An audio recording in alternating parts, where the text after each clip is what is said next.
Hi, my name is Jen, aka Jenny Vange in the forums. I'm a poly at the Lily Pad, and I wanted to bring you this quick tutorial on sharpening your images, getting them ready to post on the web and the forums after you've resized them for the web. I have been scrapping with Photoshop Elements originally since I started scrapping, and so there's actually a tutorial on how to do this using Photoshop Elements on the same blog post that you see this, but this is using Photoshop Creative Cloud. I've recently transferred over to Creative Cloud and I'm getting used to it. There's quite a learning curve, and honestly I'm not as good at it as I would like, but I'm working on it and I'm really loving it so far. So I'm going to see if we can't make this work with the cloud as well. And it's very similar to Photoshop Elements. The steps that I take. And this may be much more difficult than what you normally do, but it's just kind of my routine. It's what I figured out, and so I'm sharing it with you. This is a page that I did recently using Pink Reptile Design and Michelle Godin's kit called What a Wonderful Day. It's a beautiful, beautiful collab, and then also a template from Amy Martin called Busy Boy. Because, whoops, look at that. I'm uploading my PSC tutorial. Because I have it open, I'm going to show you this kit. This is called What a Wonderful Day, and then the templates, and that's the one that I used. And they're just really, really nice, and you can find tons of inspiration at the Lily Pad.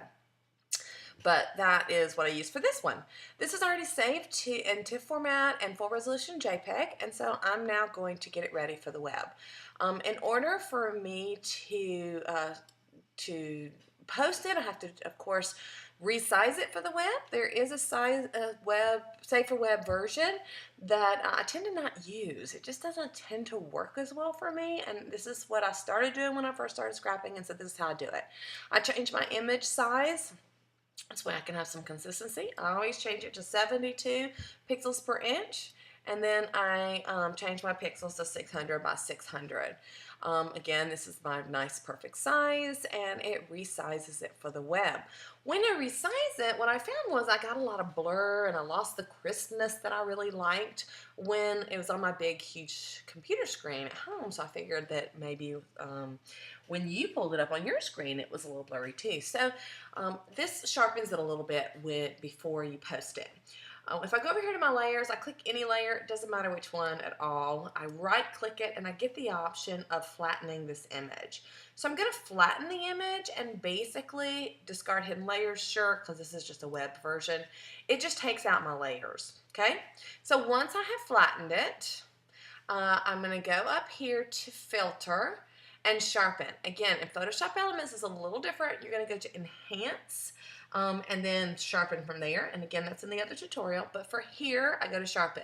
Lots of choices. I've played with the choices and I have found Smart Sharpen to be my easiest, and I'm all about easy. So I go to Smart Sharpen. I get this option. I need to set this as a preset. I have not yet done so because, like I said, I'm relatively new to the cloud, but basically I sharpen by about 50%. And you can do less. Some people do around 30, some people do a little bit more, but I like 50. It works well for most of my pages. I keep the radius at 1.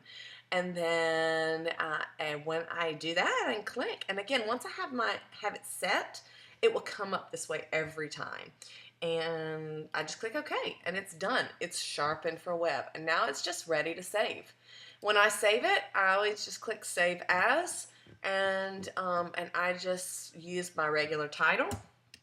I add my username and then the web behind it. Again, it's a habit for me. It's whatever you normally do.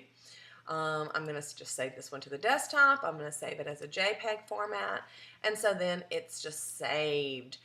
In order to make sure it's the right size, I always go down to make it my size under 250, mainly because I have some open galleries that I post to that's their maximum. So I make sure we're under 250 K, and I click OK, and it is done. And now it is saved for web, and it's a little bit sharper than it would have otherwise been. And once you're in this routine, it honestly does not take any time at all to make these steps happen really quickly.